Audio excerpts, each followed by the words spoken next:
Who is known as অতীন্দ্ৰিয়বাদী কবি in Assamese literature? অসমীয়া সাহিত্যত অতীন্দ্ৰিয়বাদী কবি বুলি কাক জনা যায়? কাৰেক্ট এনসাৰটো হ'ব অপশ্যন বি নলিনীবালা দেৱী। অসমীয়া কাব্য সাহিত্যত নলিনীবালা দেৱীক অতীন্দ্ৰিয়বাদী কবি বা ৰহস্যবাদী কবি বুলি জনা যায়। লগতে মনত ৰাখিব লাগিব যে নলিনীবালা দেৱী হৈছে অসম সাহিত্য সভাৰ প্ৰথম মহিলা সভাপতি, first women president of Assam সাহিত্য সভা। আৰু তেওঁ মাত্ৰ 10 বছৰ বয়সতে পিতা নামৰ কবিতাৰে কবি জীৱনৰ পাতনি মেলিছিল। তেখেতে ৰচনা কৰা জনপ্ৰিয় কবিতা পুথিখনৰ নাম হৈছে অলকানন্দা। তেওঁ অলকানন্দা কবিতা পুথিৰ বাবে সাহিত্য একাডেমী বঁটা লাভ কৰিছিল। আৰু অসমীয়া সাহিত্যত সাহিত্য একাডেমী বঁটা লাভ কৰা তেওঁৱেই হৈছে প্ৰথমগৰাকী অসমীয়া মহিলা। তদুপৰি পিতৃ কৰ্মবীৰ নবীন চন্দ্ৰ বৰদলৈৰ স্মৃতিত 1940ত স্মৃতি তীৰ্থ নামৰ এখন জীৱনীমূলক গ্ৰন্থ ৰচনা কৰিছিল। চ' এই বুকছখনৰ বিষয়ে এক্সামত আহে। স্মৃতি তীৰ্থ কোনজন ব্যক্তিৰ আধাৰত ৰচনা কৰা? নবীন চন্দ্ৰ বৰদলৈ। কোনে ৰচনা কৰিছিল? নলিনীবালা দেৱীয়ে। আৰু নলিনীবালা দেৱীৰ আত্মজীৱনীমূলক গ্ৰন্থখনৰ নাম হ'ল এৰি অহা দিনবোৰ। এই আত্মজীৱনীখনৰ বিষয়ে এক্সামত আহে। নলিনীবালা দেৱীৰ উল্লেখযোগ্য প্ৰবন্ধ সংকলনখনৰ নাম হৈছে শান্তিপথ। এই গোটেইকেইটা পইণ্ট এক্সামৰ কাৰণে বহুত দৰকাৰী।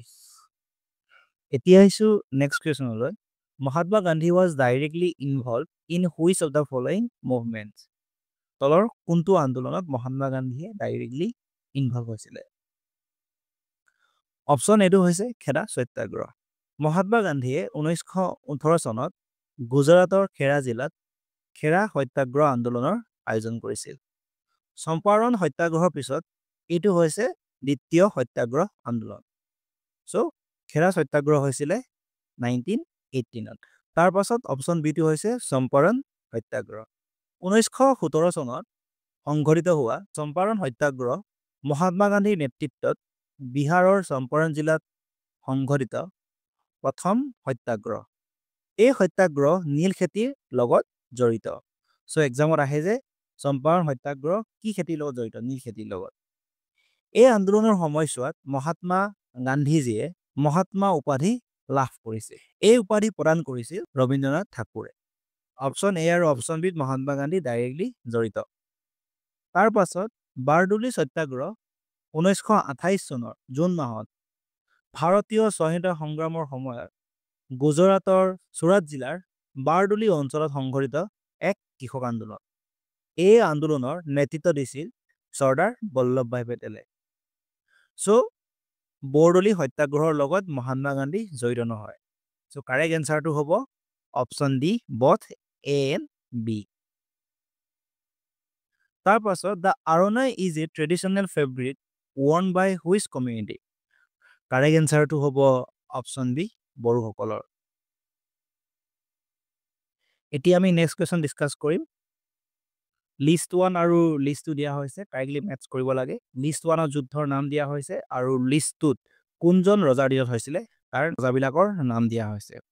Battle of Alaboi. আলাবৈ যুদ্ধ হৈছিলে চক্ৰধ্বজ সিংহৰ দিনত। চ' এ আৰু 3 মেটচ কৰিছে। তাৰপাছত বি battle of Saraighat. Battle of Saraighat হৈছিলে 1671ত। চনটো বহুত দৰকাৰী হয়। আৰু এই যুদ্ধ হৈছিলে উদয় আদিত্য সিংহৰ দিনত। চ' বিটো 1ৰ লগত মেটচ কৰিছে। তাৰপাছত C battle of Itakhuli. Itakhuli যুদ্ধ হৈছিলে 1682ত গদাধৰ সিংহৰ দিনত। চ' চিটো 2ৰ লগত মেটচ কৰিছে। চ' কাৰেক্ট এনচাৰটো হ'ব option A A3 B1 C2।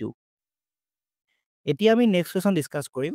List 1 আৰু লিষ্ট 2 দিয়া হৈছে, মেটচিং কৰিব লাগে। এ নম্বৰ পইণ্টটো হৈছে সাহিত্য একাডেমী। সাহিত্য একাডেমী ফৰ্ম হৈছিলে 1954ৰ 12 মাৰ্চত। চ' এ নম্বৰ পইণ্টটো 1ৰ লগত মেটচ কৰিছে। সংগীত নাটক একাডেমী ফৰ্ম হৈছিলে 1952ত। চ' বিটো 2ৰ লগত মেটচ কৰিছে। নেশ্যনেল বুক ট্ৰাষ্ট ফৰ্ম হৈছিলে 1957ত। চ' চিটো 3ৰ লগত মেটচ কৰিছে। আৰু ডি নম্বৰ পইণ্টটো যে national school of drama form হৈছিলে 1959ত। চ' ডিটো 4ৰ লগত মেটচ কৰিছে। চ' কাৰেক্ট এনচাৰটো হ'ব option C A1 B2 C3 D4।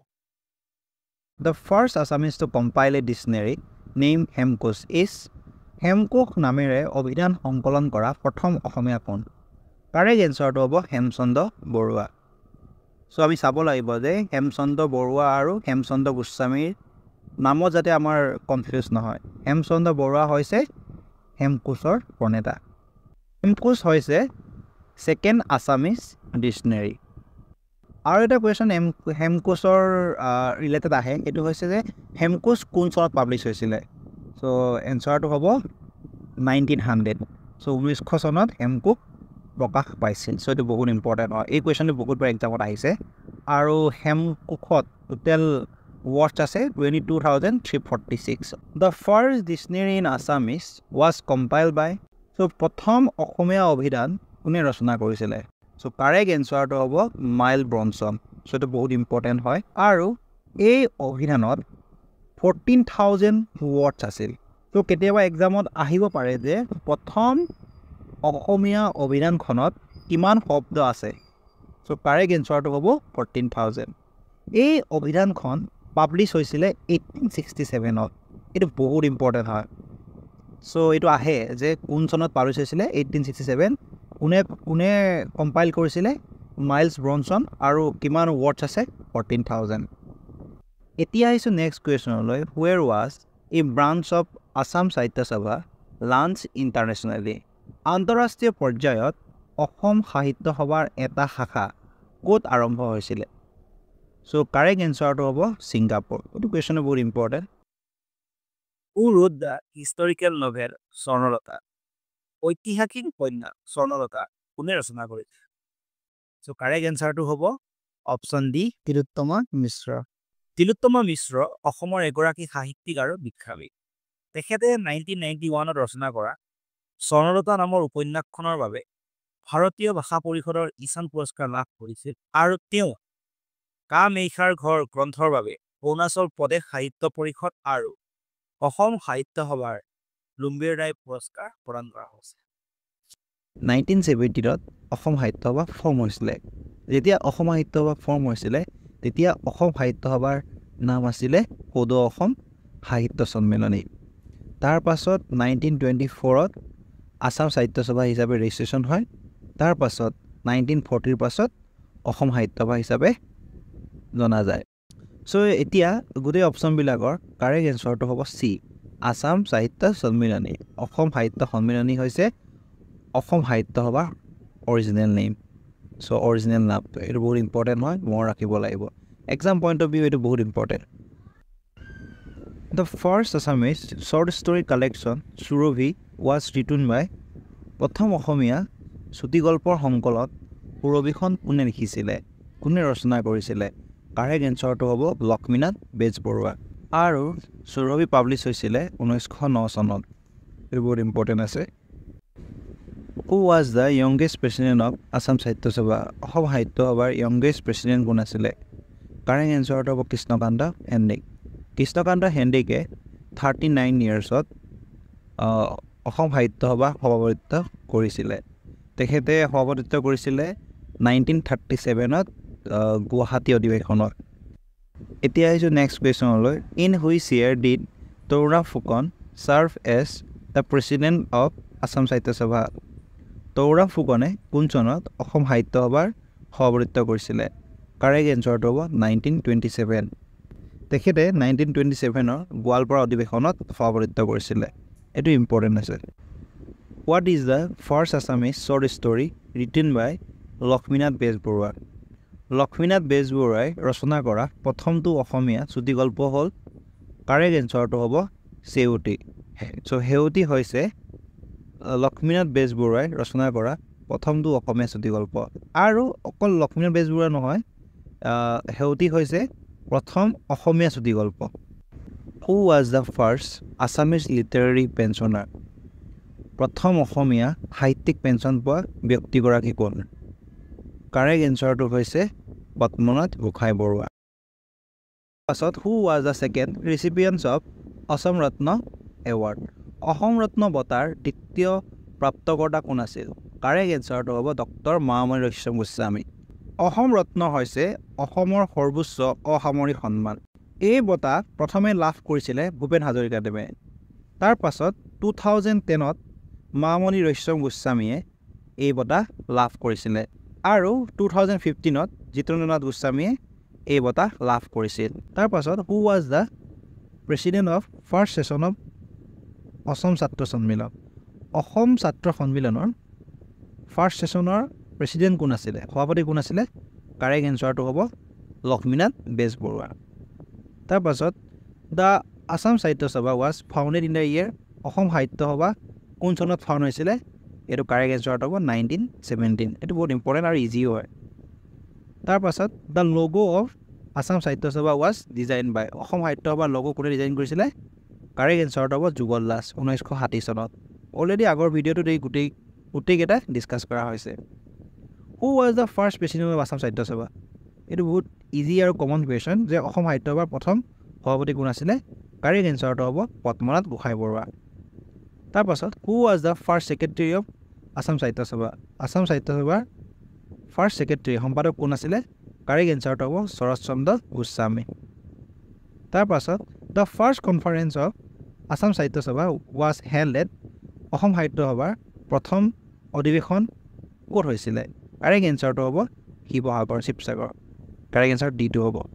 এতিয়া আমি কেইটামান গুৰুত্বপূৰ্ণ ফেক্টছৰ বিষয়ে ডিছকাছ কৰিম। এইকেইটা ফেক্টছো এক্সামৰ কাৰণে বহুত ইম্পৰ্টেণ্ট হয়। আমি কুইকলি ডিছকাছ কৰিম। লুইট ক'ৰ বুলি জনা যায় ৰুদ্ৰ বৰুৱা, চ' এইটো ইম্পৰ্টেণ্ট হয়। লগতে ফাৰ্ষ্ট আছামিজ লেংগুৱেজ মেগাজিন, প্ৰথম অসমীয়া আলোচনীখনৰ নাম হ'ল অৰুণোদয়।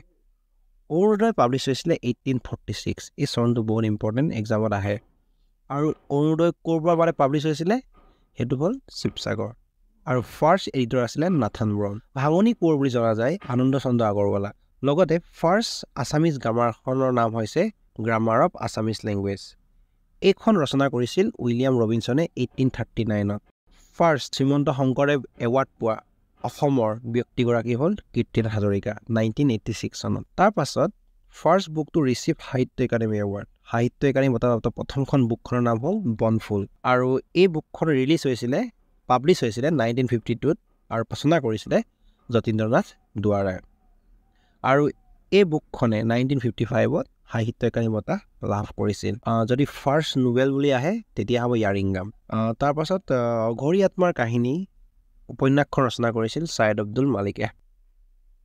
আছামিজ লিটাৰেচাৰৰ পৰা লিখা প্ৰথমখন হিষ্ট্ৰী বুক হ'ল অসমীয়া সাহিত্য বুৰঞ্জী। এইখন ৰচনা কৰিছিল দেৱেন্দ্ৰনাথ বেজবৰুৱাই 1912 চনত। অসমীয়া আলোচনীৰ আটাইতকৈ দীৰ্ঘদিনীয়া সম্পাদকজনৰ নাম হ'ল শশী ফুকন। আৰু আলোচনীখনৰ নাম হৈছে বিস্ময়। আৰু বিস্ময় আলোচনীখন প্ৰথম অসমীয়া আলোচনী যোনে 50 years কমপ্লিট কৰিছে। বাৰ্তা বৰপত্ৰ বুলি জনা যায় ভূপেন হাজৰিকা। মাধৱ কন্দলীয়ে মহামাণিক্য ৰজাৰ পৃষ্ঠপোষকতা কৰিছিলে। সংস্কৃতৰ পৰা অনুবাদ কৰা প্ৰথমখন অসমীয়া নাটক হ'ল শকুন্তলা। এই নাটকখন ৰচনা কৰিছিল Lambodar Barua. First English news পেপাৰখনৰ নাম হৈছে আছাম ট্ৰিবিউন। আৰু ফাৰ্ষ্ট ডেইলি নিউজ পেপাৰখনৰ নাম হৈছে দৈনিক বাতৰি। অসমৰ ফাৰ্ষ্ট ডেইলি নিউজ পেপাৰ হয়। আৰু এইখন পাব্লিছ হৈছিলে 1935ত যোৰহাটৰ পৰা। ফাৰ্ষ্ট এডিটৰ আছিলে বাংমিবৰ নীলমণি ফুকন। অসমীয়া সাহিত্যৰ প্ৰথমখন অট'বায়োগ্ৰাফী হৈছে আত্মজীৱনীখনৰ নাম হৈছে মোৰ জীৱন সোঁৱৰণ। আৰু এইখন ৰচনা কৰিছিল লক্ষ্মীনাথ বেজবৰুৱাই। তাৰ পাছত প্ৰথম অসমীয়া প্ৰিণ্টেড হিষ্ট্ৰী বুকখনৰ নাম হৈছে অসম বুৰঞ্জী পুথি। এখন পাব্লিছ হৈছিলে 1844 আৰু পাব্লিছ কৰিছিলে কাশীনাথ তামুলী ফুকন আৰু ৰাধানাথ বৰবৰুৱাই। ফাৰ্ষ্ট আছামিজ ব্লুগ্ৰাফীখনৰ নাম হৈছে অসমীয়া পুথিৰ তালিকা। এখন পাব্লিছ হৈছিলে 1930 আৰু পাব্লিছ কৰিছিলে হেমচন্দ্ৰ গোস্বামীয়ে। অসমীয়া লেখকে অসমীয়া ভাষাৰ ওপৰত ৰচনা কৰা প্ৰথমখন বুক হৈছে if you remarks about Assamese language. আৰু এইখন ৰচনা কৰিছিল আনন্দৰাম ঢেকিয়াল ফুকনে। দানবীৰ উপাধি প্ৰদান কৰিছিল ৰাধাকান্ত সন্দিকক। তাৰ পাছত প্ৰথম ঐতিহাসিক উপন্যাসখনৰ নাম হৈছে ভানুমতী। আৰু এখন পাব্লিছ হৈছিলে 1890 আৰু পাব্লিছ কৰিছিলে পদ্মনাথ গোহাঁই বৰুৱা। ভানুমতী তালুকদাৰক সৰোজিনী অফ আছাম বুলি জনা যায়। তেখেতক মহাত্মা গান্ধীয়ে অসমৰ সৰোজিনী উপাধি প্ৰদান কৰিছিলে। লগতে তেখেত ভলেণ্টিয়াৰী বাই নামেৰেও বিখ্যাত। আইৰণ মেন অফ আছাম বুলি জনা যায় বিষ্ণুৰাম মেধিক। বিষ্ণুৰাম মেধিক অসমৰ লৌহ পুৰুষ বুলি জনা যায়। সেইটো বহুত ইম্পৰ্টেণ্ট হয়। লগতে তেওঁ প্ৰথম অসমীয়া ৰাজ্যপাল। তেওঁ 1958ৰ পৰা 1964লৈ মাদ্ৰাছৰ ৰাজ্যপাল আছিলে কেতিয়াবা কুৱেশ্যন এনেকৈ আহিব পাৰে যে অসমৰ প্ৰথম ৰাজ্যপাল কোন আছিলে চ' অসমৰ প্ৰথম ৰাজ্যপাল আছিলে মহম্মদ চালে আকবৰ হাইদৰি আৰু প্ৰথম অসমীয়া ৰাজ্যপাল আছিলে বিষ্ণুৰাম মেধি চ' এই কুৱেশ্যনটো যাতে কনফিউজ নহয় আমি চাব লাগিব আৰু ভালদৰে মনত ৰাখিব লাগিব আৰু এটা ইম্পৰ্টেণ্ট কুৱেশ্যন হ'ল অসমৰ দ্বিতীয় মুখ্যমন্ত্ৰী কোন আছিলে অসমৰ ছেকেণ্ড চিফ মিনিষ্টাৰ কোন আছিলে সেইটো হ'ব বিষ্ণুৰাম মেধি এইটো বহুত ইম্পৰ্টেণ্ট হয় প্ৰথম চিফ মিনিষ্টাৰ আছিলে গোপীনাথ বৰদলৈ আৰু ছেকেণ্ড হৈছে বিষ্ণুৰাম মেধি চ' ছেকেণ্ডটো আজিকালি এক্সামত আহেতো চ' সেইটো আমি মনত ৰাখিব লাগিব যে বিষ্ণুৰাম মেধি হৈছে অসমৰ দ্বিতীয় মুখ্যমন্ত্ৰী বহুত ইম্পৰ্টেণ্ট দীপালী বৰঠাকুৰক অসমৰ নাইটিংগেল বুলি জনা যায় নাইটিংগেল অফ আছাম আৰু নাইটিংগেল অফ ইণ্ডিয়া বুলি জনা যায় সৰোজিনী নাইডু এইটো বহুত ইম্পৰ্টেণ্ট হয় nightingale of Assam Dipali Borthakur nightingale of India Sarojini Naidu তাৰপাছত অম্বিকাগিৰি ৰায়চৌধুৰীক অসম কেশৰী বা লায়ন অফ আছাম বুলি জনা যায় অলৰেডি এইটো ডিছকাছ কৰা হৈছে আৰু হেম বৰুৱাক জনা যায় ত্যাগবীৰ আৰু নীলমণি ফুকনক জনা যায় বাগ্মীবৰ আৰু অমিয় কুমাৰ দাসক জনা যায় লোকনায়ক লিডাৰ অফ পিপুল বুলি জনা যায়